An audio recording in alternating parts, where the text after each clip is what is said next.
ಎಲ್ಲರಿಗೂ ನಮಸ್ಕಾರ ರೀ. ನಾನು ಪಲ್ಲವಿ. ನಾನಿವತ್ತು ಉಳ್ಳಾಗಡ್ಡಿ ಪಲ್ಯ ಮಾಡಕತ್ತೀನಿ ರೀ. ಬರ್ರಿ ಇದನ್ನು ಹೆಂಗೆ ಮಾಡೋದು ಅಂತ ನೋಡೋಣ. ಗ್ಯಾಸ್ ಹಚ್ಚೀನಿ, ಒಂದು ಕಡಾಯಿ ಇಟ್ಟೀನಿ, ಅದಕ್ಕೆ ಸ್ವಲ್ಪ ಎಣ್ಣೆ ಹಾಕ್ಕೊಳಕತ್ತೀನಿ. ಎಣ್ಣೆ ಸ್ವಲ್ಪ ಕಾಯ್ಬೇಕ್ರಿ. ಎಣ್ಣೆ ಸ್ವಲ್ಪ ಕಾದ್ಮೇಲೆ ಅದಕ್ಕೆ ಸ್ವಲ್ಪ ಜೀರಿಗೆ, ಸ್ವಲ್ಪ ಸಾಸಿವೆ, ಅದು ಸ್ವಲ್ಪ ಚಟಪಟ ಸಿಡಿದ್ಮೇಲೆ ಸ್ವಲ್ಪ ಕರ್ಬೇವಿನ ಸೊಪ್ಪು ಹಾಕಕತ್ತೀನಿ ರೀ.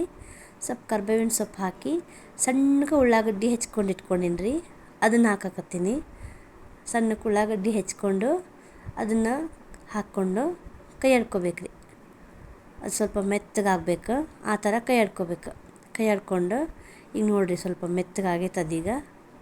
ಅದಕ್ಕೆ ನಮ್ಗೆ ಎಷ್ಟು ಖಾರ ಬೇಕೋ ಅಷ್ಟು ಖಾರನ ನಾನು ಹಾಕ್ಕೊಂಡೀನಿ ರೀ. ನಾವು ಒಂದು ಚಮಚ ಅಷ್ಟು ಹಾಕ್ಕೊಂಡೀನಿ ರೀ. ನಿಮ್ಗೆ ಎಕ್ಸ್ಟ್ರಾ ಬೇಕಾದ್ರೆ ನೀವು ಸ್ವಲ್ಪ ಜಾಸ್ತಿ ಹಾಕ್ಕೋರಿ. ನೋಡಿರಿ ಇದು ಈ ಥರ ಆಗೈತಿ ಮೆತ್ತಗೆ. ಸ್ವಲ್ಪ ಸಕ್ಕರೆ ಹಾಕೀನಿ, ಸ್ವಲ್ಪ ಉಪ್ಪು, ಅರ್ಶಿಣ ಪುಡಿ ಎಲ್ಲ ಹಾಕಿ ಮತ್ತು ಕೈ ಆಡ್ಬೇಕ್ರಿ. ಇದನ್ನು ಚೆಂದಾಗಿ ಕೈ ಆಡಿ ಪೂರ್ತಿ ಆರಕ್ಕೆ ಬಿಟ್ಬಿಡ್ಬೇಕ್ರಿ. ಒಂದು 15 ನಿಮಿಷ ಅದು ಆರ್ತೈತಿ. ಅದಕ್ಕೆ ಮೇನ್ ಏನಂದ್ರೆ ಮೊಸರು ಹಾಕ್ಬೇಕ್ರಿ. ಸ್ವಲ್ಪ ಮೊಸರು ಹಾಕಿ ಒಂದು 2 ಚಮಚ ಪುಟಾಣಿ ಹಿಟ್ಟು ಹಾಕ್ಕೊಂಡ್ರೆ ಚಲೋ ಹೊತ್ತಂಗೆ ಕೈ ಆಡ್ಕೊಂಡ್ರೆ ಮಸ್ತ್ ಆಕೈತ್ರಿ ಇದು ಪಲ್ಯ. ಇದಕ್ಕೆ ಬೆಟಗೇರಿ ಚಟ್ನಿನೂ ಅಂತಾರೆ, ಉಳ್ಳಾಗಡ್ಡಿ ಪಲ್ಯನೂ ಅಂತಾರೆ. ಇದನ್ನು ಪಡ್ಡಿನ ಜೊತೆ, ಪೂರಿ ಜೊತೆ, ಚಪಾತಿ ಜೊತೆ ಭಾಳ ಅಂದ್ರೆ ಭಾಳ ರುಚಿ ಆಕೈತ್ರಿ. ಒಮ್ಮೆ ಟ್ರೈ ಮಾಡಿ ನೋಡಿರಿ. ಮತ್ತೆ ಸಿಗೋಣ ಇನ್ನೊಂದು ವಿಡಿಯೋ ಒಳಗೆ. ಬಾಯ್.